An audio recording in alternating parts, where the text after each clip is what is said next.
తాకట్టులో ఉన్న బంగారాన్ని విడిపించి ఆ రోజు ఆన్లైన్ రేటుకే మేము కొంటాం. Sharma gold company. నమస్కారం గురుజీ. శ్రీమాత్రే నమః. ప్రతి ఒక్కరు కూడా ఈ దేవీ నవరాత్రుల్లో అమ్మవారి అనుగ్రహాన్ని పొందాలి అని అనుకుంటూ ఉంటారు. అసలు ఈ డేస్ యొక్క ఇంపార్టెన్స్ ఏంటి సార్? అండ్ ఏ విధంగా మనం పూజ చేస్తే అమ్మవారి యొక్క అనుగ్రహం మనం పొందగలుగుతాం? శ్రీ గురుభ్యో నమః.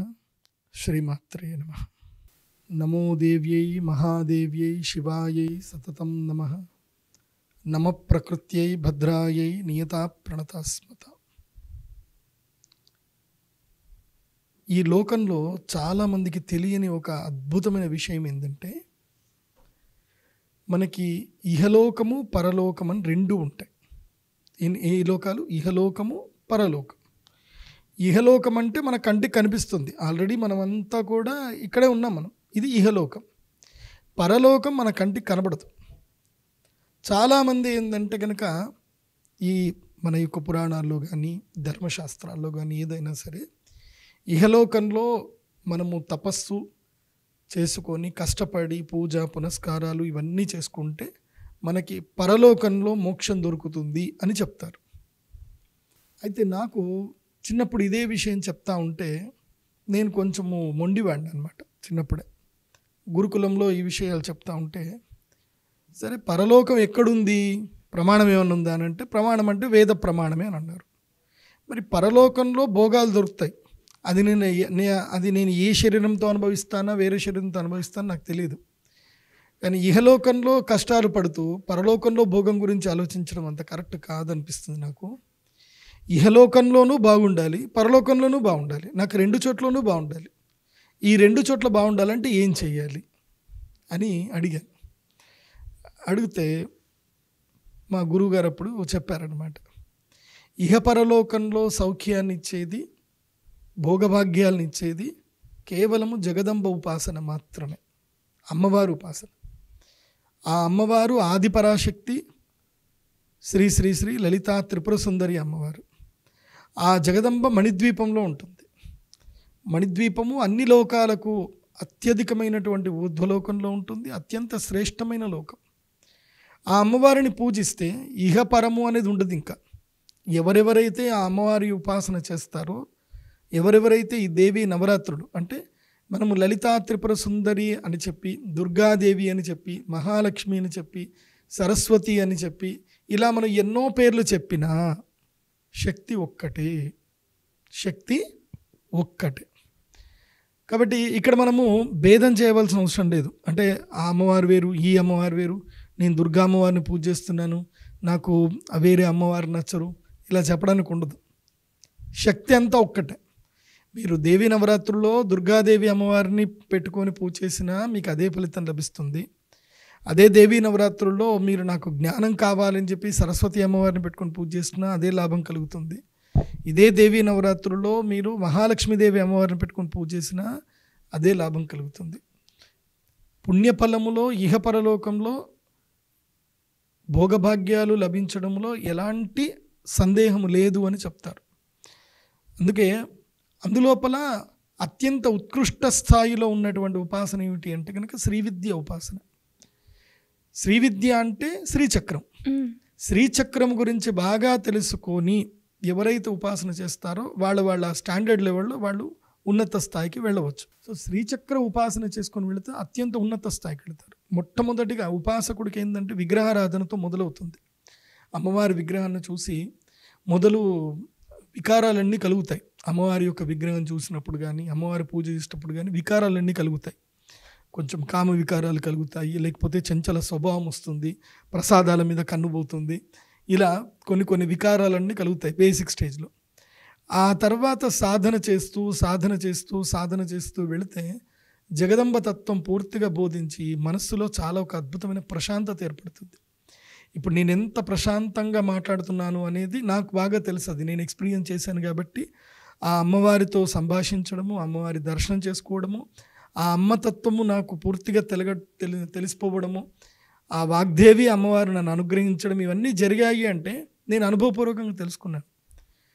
నేను మొట్టమొదటిగా నవరాత్రి పూజలకు వెళ్ళినప్పుడు, నేను నా చాలా చిన్న వయసులో 12 ఏళ్ళకే నేను నా నవరాత్రి పూజలు, నేను శ్రీ విద్య ఉపాసన చేయడం స్టార్ట్ చేశాను. ఇట్లనే అందరూ పిల్లలందరూ కలిసి నవరాత్రి అమ్మవారి విగ్రహాలు పెట్టుకొని మండపాలు పెట్టి పూజ చేస్తారు. మండపం పెట్టి పూజ చేస్తున్నారు. పూజ జరుగుతుంది. ఎంత పూజ చేసినా నాకు తృప్తి కలగట్లే. నేను పూజ చేసేటప్పుడు తృప్తి జరగట్లేదు అని చెప్పి మా నాన్నగారు నేను అడిగాను.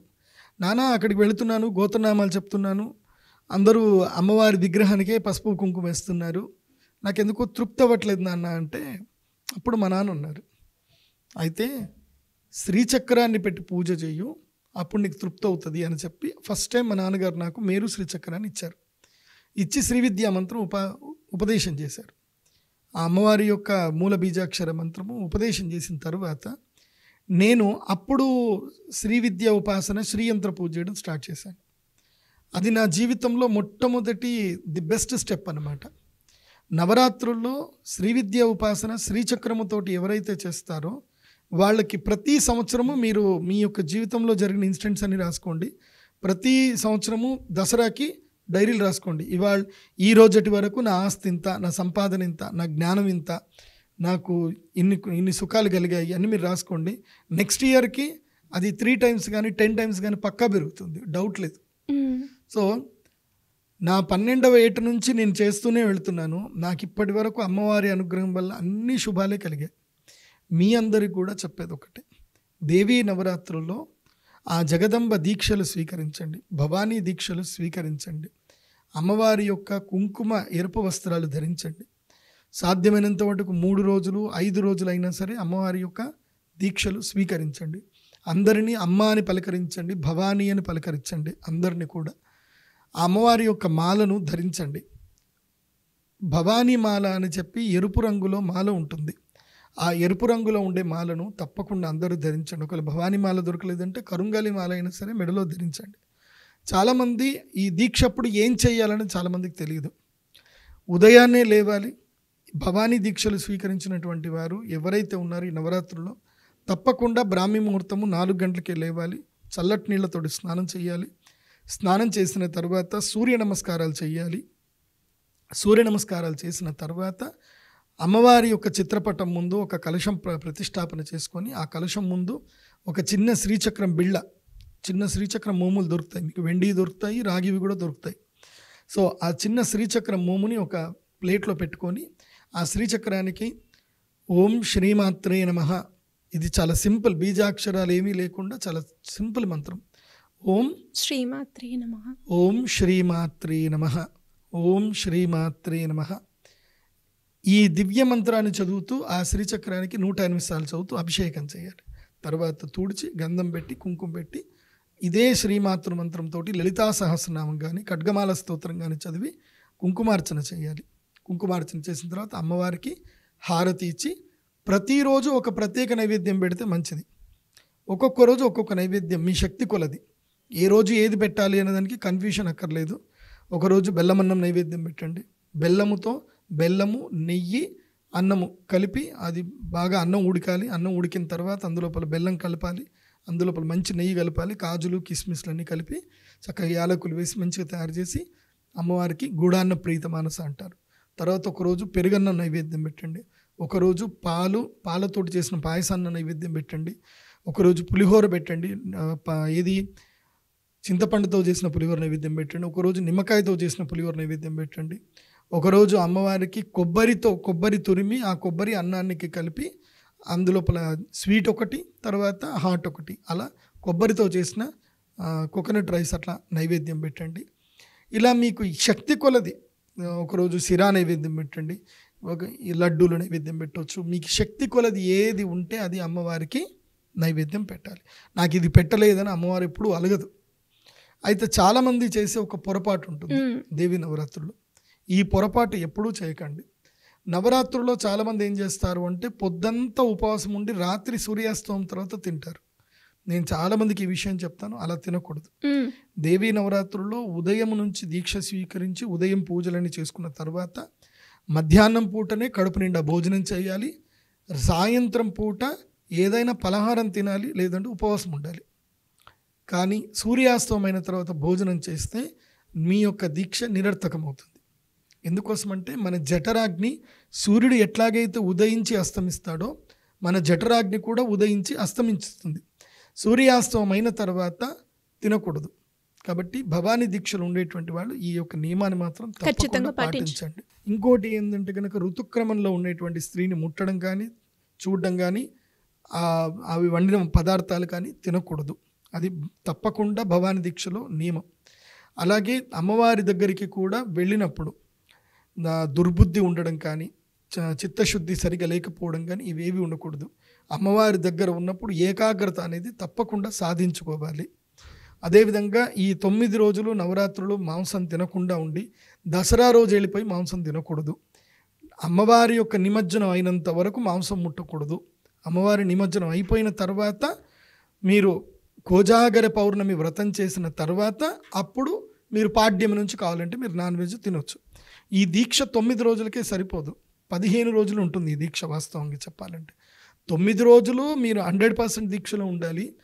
మిగతా 6 రోజులు ఏదైతే ఉందో మీరు మానసిక ప్రవృత్తిలో చైతన్యంగా ఉండాలి. అక్కడ మీరు మాల అవేమి ఉండకపోయినా ఇప్పుడు అమ్మవారి యొక్క నిమజ్జనం చేయాలి. ఇప్పుడు 12వ తారీఖు మనకేమవుతుంది, దసరా పండుగ అవుతుంది. 12వ తారీఖు దసరా పండుగ అయిన తర్వాత 13వ తారీఖు రోజున ఏకాదశి రోజున ఆదివారం రోజున అమ్మవారికి ఊరేగింపు చేసి నిమజ్జనం చేయాలి. చాలామంది అమ్మవారి యొక్క ఊరేగింపు ఎలా చేయాలి, ఎలా నిమజ్జనం చేయాలని కూడా కొంతమందికి తెలియదు. మీకు ఆ విధి విధానం కూడా చెప్తున్నాను. జాగ్రత్తగా ఆ విధి విధానాన్ని కూడా మీరు పాటించండి. దసరా రోజు ఏం చేయాలో చెప్తాను, వినండి. మహర్నవమి రోజు సాయంత్రము అమ్మవారి యొక్క పూజ మొత్తం అయిపోయిన తర్వాత మెల్లిగా కలశాన్ని కదపాలి. కలశాన్ని కదిపి ఉత్తర పూజ చేయాలి. మహర్నవమి రోజు ఉత్తర పూజ చేసేయాలి. దశమి రోజు అమ్మవారికి విజయోత్సవ పూజలు చేయాలి. మహర్నవమి దశమి రోజు ఏం చేయాలి అంటే మీ ఆయుధాలు తీసుకెళ్ళి వెళ్ళి అమ్మవారి దగ్గర పెట్టి ఆయుధాలకి కుంకుమ నీళ్లు చూపించేసి గుమ్మడికాయ కొట్టి అమ్మవారికి విజయోత్సవంగా చూపించాలి. శమీపత్రాన్ని అందరూ కూడా స్వీకరించాలి. విజయదశమి రోజు అందరూ కూడా తమ పొలిమేర దాటాలి. తమ ఊరు పొలిమేర దాటి పొలిమేరలో ఉండేటువంటి యొక్క మైసమ్మ, ఎల్లమ్మ, పోచమ్మ, గంగమ్మ, ఎల్లమ్మ ఇలా ఏ అమ్మవార్లు మనకి పొలిమేరలో ఉంటారో అమ్మవార్లను దర్శనం చేసుకోవాలి. ఆ తర్వాత పొలిమేర నుంచి మనము ఈ యొక్క శమీపత్రమును తెచ్చుకోవాలి.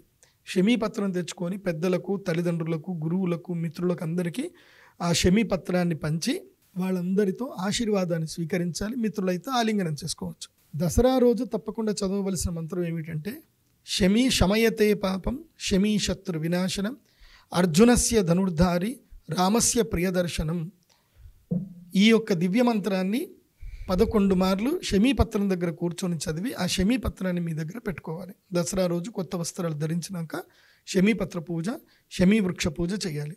చాలామంది శమీ అనరు, శని అంటారు, శనిపత్రం అంటారు. శని కాదు, శమీ, 2 పెదవులు కలవాలి. శమీ శమయతే పాపం అంటే శమీ అంటే ఈ యొక్క శమీ వృక్షము, శమయతే పాపం అంటే పాపమును మొత్తం కూడా తగ్గించేస్తుంది. శమీ శత్రు వినాశనం. ఈ శమీ దర్శనం వల్ల శమీ వృక్షమును సంబంధించిన ఆకులు మన దగ్గర పెట్టుకోవడం వల్ల శత్రు వినాశనం, మన శత్రువులు కూడా వినాశనం కలుగుతుంది. శత్రు బాధ నుంచి విముక్తి అవుతుంది. ఎందుకు ఇంతగానో చెప్పారు అని అంటే ఆల్రెడీ మాకు సాక్ష్యం ఉందండి. అర్జునస్య ధనుర్ధారి అంటే అర్జునుడి యొక్క ధనస్సును పాండవుల యొక్క ఆయుధాలన్నింటిని కూడా ధరించింది కాబట్టి వాళ్ళకి విజయం లభించింది. అర్జునస్య ధనుర్ధారి రామస్య ప్రియదర్శనం. శ్రీరాముడు కూడా విజయదశమి రోజు ఈ శమీ పూజ చేసి అతను రావణాసురుడి యొక్క సంహారం చేశాడు. కాబట్టి శమీ వృక్షమునకు ఇంత శక్తి ఉంది అని మనం తెలుసుకోవాలి. కాబట్టి దసరా రోజు శమీ వృక్ష పూజ చేసుకోవాలి. ఆ శమీ వృక్షము యొక్క కాడమును తీసుకొచ్చి మన దగ్గర పెట్టుకోవాలి. ఇది అంతా బాగానే ఉంది, కానీ చాలామంది దసరా వచ్చిన రోజు మాత్రమే శమీ వృక్షం కావాలి అనుకుంటారు. మిగతా రోజులు శమీ వృక్షం గురించి పట్టించుకోరు. అందరు వెళ్తారు, ఆ చెట్టు మొత్తం తెంచుకొని తెచ్చేసుకుంటారు. మళ్ళీ చెట్టు ఎవరు పెట్టాలి మరి? కాబట్టి దసరా రోజు ఎవరైతే గనక శమీ వృక్ష ప్రతిష్టాపన చేస్తారో వాళ్ళకి జీవితంలో అనూఖ్యమైన మార్పులు వస్తాయి, మంచి విజయాలు వస్తాయి. కాబట్టి దసరా రోజు చేయవలసిన అత్యంత ముఖ్యమైన పని ఏంటంటే శమీ వృక్షాన్ని నాటాలి. ఇది తప్పకుండా గుర్తుపెట్టుకోండి. ఇది ఎవరైతే శమీ వృక్షాన్ని నాటుతారో వాళ్ళకి విజయము తథ్యం లభిస్తుంది. ఇందులోపల సందేహం లేదు. ఇది వృక్ష ఆయుర్వేదం అనే గ్రంథంలో కూడా చెప్పారు ఇది. కాబట్టి దీన్ని ఎవరు మిస్ చేయకండి. దసరా రోజు జమ్మి చెట్టు తెచ్చుకోవడమే కాదు, జమ్మి చెట్టు నాటాలి కూడా. ఇది గుర్తుపెట్టుకోండి. ఇక ఇది దసరా పూజ. చాలామంది దసరా రోజు నాన్ వెజ్ తింటారు, కానీ నేనేమంటాను అంటే కాస్త మానేయండి, మెల్లిమెల్లిగా మానేస్తే మంచిది. దసరా రోజు మంచి పండుగలు అవి చేసుకోండి. ముఖ్యంగా భవానీ దీక్ష తీసుకున్నటువంటి వాళ్ళు మాత్రం తినొద్దని చెప్తాను. తర్వాత మీ విచక్షణ, మీ ఇష్టం. ఇక ఏకాదశి రోజు ఏం చేయాలి? ఇప్పుడు ఈ 2024 క్రోధినామ సంవత్సరము అక్టోబర్ 13వ తారీఖు ఏకాదశి వస్తుంది. ఉదయవేళలు దశమి వెళ్ళిపోతుంది, ఏకాదశి వస్తుంది. ఈరోజు అమ్మవారిని నిమజ్జనం చేయాలి.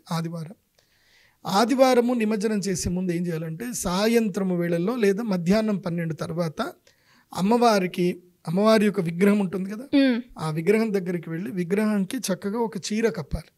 కాటన్ది మంచి చీర కప్పాలి. కప్పి అమ్మవారి యొక్క చీరలో ఏం చేయాలంటే ఓడిబియ్యం పోయాలి. ఎవరైనా పట్టుకోవాలి. అందరూ కూడా ముత్తైదువులందరూ 5 సార్లు ఓడిబియ్యం పోయాలి. అలా ఓడిబియ్యం పోసిన తర్వాత ఆ ఓడిబియ్యాన్ని చక్కగా మూట కట్టేసేయాలి. మూట కట్టి అందరూ కూడా అమ్మవారి యొక్క పాదాలు పాలతో కడగాలి. ఇంత ఒక చిన్న చిన్న గ్లాసుల్లో పాలతోటి అందరూ కూడా కడిగి అమ్మవారి పాదాలకి చక్కగా పసుపు చక్కగా పారాయణ పూసి కుంకుమ పెట్టి అమ్మవారిని అక్కడి నుంచి తీసుకొని వెళ్ళి వాహనం మీద కూర్చోబెట్టాలి. అమ్మవారిని ఊరేగింపు చేసే ముందు అంటే కదిపే ముందు తప్పకుండా గుమ్మడికాయతో, అంటే తీపి గుమ్మడికాయ, అంటే అది రెడ్ కలర్లో ఉంటుంది, తీయటి గుమ్మడికాయ అంటారు. ఆ తీయటి గుమ్మడికాయ మీద కర్పూరం పెట్టి అమ్మవారికి తప్పకుండా దిష్టి తీయాలి. దిష్టి తీసి ఆ తర్వాత ఆ యొక్క గుమ్మడికాయను పగలగొట్టిన తర్వాతనే అమ్మవారిని కదపాలి. దిష్టి తీయకుండా అమ్మవారిని కదపకూడదు. ఇది బాగా గుర్తుపెట్టుకోండి. దిష్టి తీసిన తర్వాత అమ్మవారిని కదపాలి. తర్వాత మీరు ఏదైతే వాహనంలో ఊరేగింపు అనుకుంటున్నారో ఆ వాహనంలో అమ్మవారిని కూర్చోబెట్టాలి. అమ్మవారిని కదిపి వాహనం దగ్గర తీసుకెళ్లేటప్పుడు కూడా మంగళహారతులతోటే తీసుకెళ్ళాలి. మంగళహారతులు లేకుండా, ముత్తైదు లేకుండా అమ్మవారిని కదపకూడదు, గుర్తుపెట్టుకోండి. ఆ తర్వాత వాహనం మీదకి ఎక్కించిన తర్వాత ఆ వాహనానికి 4 టైర్లు ఏవైతే ఉంటాయో వాటికి చక్కగా నిమ్మకాయలు కింద పెట్టి, తర్వాత మళ్ళీ రాచగుమ్మడికాయ, అంటే గ్రీన్ కలర్లో ఉంటుంది కదా, రాచగుమ్మడికాయ అంటారు. ఆ గుమ్మడికాయతో దిష్టి తీసి గుమ్మడికాయ కొట్టి కొబ్బరికాయ కొట్టి తర్వాత వాహనం కదపాలి. అందరూ కూడా అమ్మవారి యొక్క జయ ధ్వానాలు చేయాలి. దుర్గామాతాకి జై, భవానీ మాతాకి జై అని జయ ధ్వానాలు చేస్తూ ఇంకా బ్యాండ్లు డప్పులు ఏవైతే ఉంటాయో చక్కగా నృత్యము గీత వాయిద్యాలతోటి మంగళహారతులతో వెళ్ళాలి. అమ్మవారికి ఊరేగింపులో వైశిష్టత ఏమిటి అంటే మంగళహారతులు. మీ వినాయక నవరాత్రులు ఇష్టం వచ్చినట్టు చేశారు, కానీ అమ్మవారి నవరాత్రుల్లో ఊరేగింపుల్లో మంగళహారతులు లేకుండా చేయకూడదు. అండ్ అమ్మవారి యొక్క ఊరేగింపులో ఇంకొక విశిష్టత ఏంటంటే ఎవరి ఇంటి ముందు నుంచి అయితే అమ్మవారు వెళుతూ ఉంటుందో వాళ్ళు తప్పకుండా ఒక బిందెలో నీళ్లు తీసుకొచ్చి అమ్మవారి యొక్క వాహనంకి ముందు ఆ బిందెలో నీళ్ళని దారిలో పోయాలి. ఇది తప్పకుండా ఒక నియమం. మీ ఇంటి ముందు నుంచి అమ్మవారు వెళుతున్నప్పుడు మీ ఇంటి నుంచి నీళ్ళు అనేటువంటిది దారపోయాలి. అమ్మవారికి స్వాగతం చెప్పినట్టుగా దారపోయాలి. అలా చేస్తే మీ ఇంటికి మంచిది. అది బాగా గుర్తుపెట్టుకోండి. సో ఇలా ప్రవర్తిస్తూ ఎక్కడి వరకైతే అమ్మవారి యొక్క ఊరేగింపు అయిపోతుందో తర్వాత నదీ తీరంలో గోదావరి కానీ, కృష్ణానది కానీ, చెరువులో కానీ ఎక్కడైతే అమ్మవారిని నిమజ్జనం చేయాలనుకుంటున్నారో అక్కడ నదీ తీరం దగ్గరికి పెట్టి అక్కడ ఏం చేయాలి, విశేషంగా అమ్మవారికి పూర్ణాభిషేకం చేయాలి. మీరు ఏ విగ్రహానికైతే పూజ చేస్తున్నారో ఆ విగ్రహానికి పూర్తిగా తలపై నుంచి అక్కడ పాలతోటి మినిమం ఒక 10 లీటర్ల పాలు చక్కగా అమ్మవారికి అభిషేకం చేయాలి. చేసి ఇంత పసుపు తీసుకొని అమ్మవారికి చక్కగా పూర్తిగా పసుపు పెట్టి తర్వాత కుంకుమ చక్కగా పెట్టి అమ్మవారి మెడలో దండ వేసి హారతి ఇచ్చి ఆ తర్వాత అమ్మ విజయదశమి ఉత్సవం మేము చేశాము. ఇక ఇప్పుడు ఈ భూమండలం ఒక్కటే కాదు, ఇలాంటి కోటి భువన భాండాలు ఉంటాయి. ఎక్కడెక్కడో మళ్ళీ ఇలాంటి రాక్షసులు మళ్ళీ పుడతానే ఉంటారు. ఇవి పునరావృతం జరుగుతూనే ఉంటాయి. కాబట్టి రాక్షసులని సంహరించమ్మా, మంచిని కాపాడమ్మా, ధర్మమును కాపాడమ్మా, మమ్మల్ని కూడా కాపాడమ్మా అని అమ్మవారికి చెప్పి పోయి రావమ్మా తల్లి అని చెప్పి అమ్మవారిని మెల్లిగా సాగనంపాలి. ఈ పొరపాటు చేయకూడదు. అమ్మవారిని నిమజ్జనం చేసేటప్పుడు చాలామంది బ్రిడ్జ్ మీద నుంచి ఇలా నూకేస్తారు, ఇలా తోసేస్తారు. అలా చేయకూడదు. అమ్మవారి విగ్రహము మెల్లిగా మునిగేటట్టుగా పడవలో కానీ దేంట్లో కానీ తీసుకెళ్ళి మధ్యలో కానీ వేస్తే మంచిది. ఎలా పడితే అలా ఒడ్డులో వేసేసి అలా చెయ్యకూడదు. సాధ్యమైనంతటుకు ఎక్కువ లోతులో వెళ్ళేటట్టుగా చూసి ఆ విగ్రహం లోపల వేస్తే మంచిది. ఈ విధంగా ఈ యొక్క నిమజ్జనం అయిపోగానే అందరూ ఇంకా అయిపోయింది అని కొంతమంది మాలలు తీసి తెంపేస్తారు. మాలలు వాస్తవంగా తెంపకూడదు. మీ దీక్ష చేసినప్పుడు మీ శక్తి అంతా ఎక్కడ నిక్షిప్తమై ఉంటుందంటే ఈ మాలల్లోనే నిక్షిప్తమై ఉంటుంది. ఈ మాల పాడేస్తే ఇంకేంటి? ఇప్పుడు మీకు సంబంధించి మీ దీక్షకు సంబంధించిన నిదర్శనం ఏంటి అంటే ఈ మాలనే. ఈ మాలను తీసి పాడేయకుండా తీసి గంగాజలంలో శుద్ధి చేసుకొని అది ఇంట్లో వెళ్ళి మళ్ళీ ఒక బాక్స్లో పెట్టుకోవాలి. మళ్ళీ మీకు ఎప్పుడైనా సమస్య వచ్చింది ఆ మాల వేసుకొని ఇదే మంత్ర జపం చేసుకోవాలి. మాలలు ఎప్పుడు తీసి పాడేయకూడదు. ఎక్కడ పడితే అక్కడ మాలలు పాడేస్తారు. ఇంకా అయిపోయింది అది ఇదేమన్నా వేస్ట్ పదార్థం అనుకుంటుర్రా? కాదు, తప్పకుండా ఇది ఇంట్లోనే ఒక బాక్స్లో పెట్టుకొని ఉంచుకోవాలి. ఇది బాగా గుర్తుపెట్టుకోండి. తర్వాత భవానీ అమ్మవారి యొక్క నిమజ్జనం అయిపోయింది, 13వ తారీఖు అయిపోయింది. 14, 15 ఈ 2 రోజులు మీరు నార్మల్ లైఫ్ని లీడ్ చేసుకోవచ్చు. ఇంకా మీ జనరల్ లైఫ్, కాకపోతే నాన్ వెజ్ తినకూడదు. మీకు దీక్ష శక్తి ఉంటుంది కదా, నెగిటివ్ మీ దగ్గరకు రాకూడదు, కాబట్టి నాన్ వెజ్ తినకూడదు. ఏది 13 తినకూడదు, 14 తినకూడదు, 15 తినకూడదు. 16వ తారీఖు రోజు రాత్రి కోజాగర పౌర్ణమి ఉంటుంది. ఆ రోజు ఏం చేయాలో చెప్తాను. సో కోజాగర పౌర్ణమి చేసిన తర్వాత కోజాగిరి పౌర్ణమి రోజు చంద్రదర్శనం చేసుకుంటే అదృష్ట యోగ సిద్ధి కలుగుతుంది. ఎవరెవరైతే కనుక వినాయక చవితి ఎప్పుడు చంద్రుడిని చూస్తారో ఆ చంద్రుడిని చూసిన దోషం పోవాలి అని అంటే కోజాగిరి పౌర్ణమి రోజు పాలల్లో చంద్రుడిని చూడాలి. మరి ఆ కోజాగిరి వ్రతం ఎలా చేయాలో నేను మళ్ళీ చెప్తాను. దీనికి కంటిన్యూస్ ఉంటుంది పార్ట్ 2, అది అందరూ చూడండి. మీరు చెప్పిన విషయాల్లో చాలామందికి తెలియని విషయాలే ఎక్కువగా ఉన్నాయి సార్. అండ్ దాంతోపాటు మీరు వివరించిన విధానం ఏదైతే ఉందో అందరికీ కూడా చాలా ఈజీగా అర్థమయ్యే పద్ధతిలో వివరించారు. ధన్యవాదాలు గురుజీ.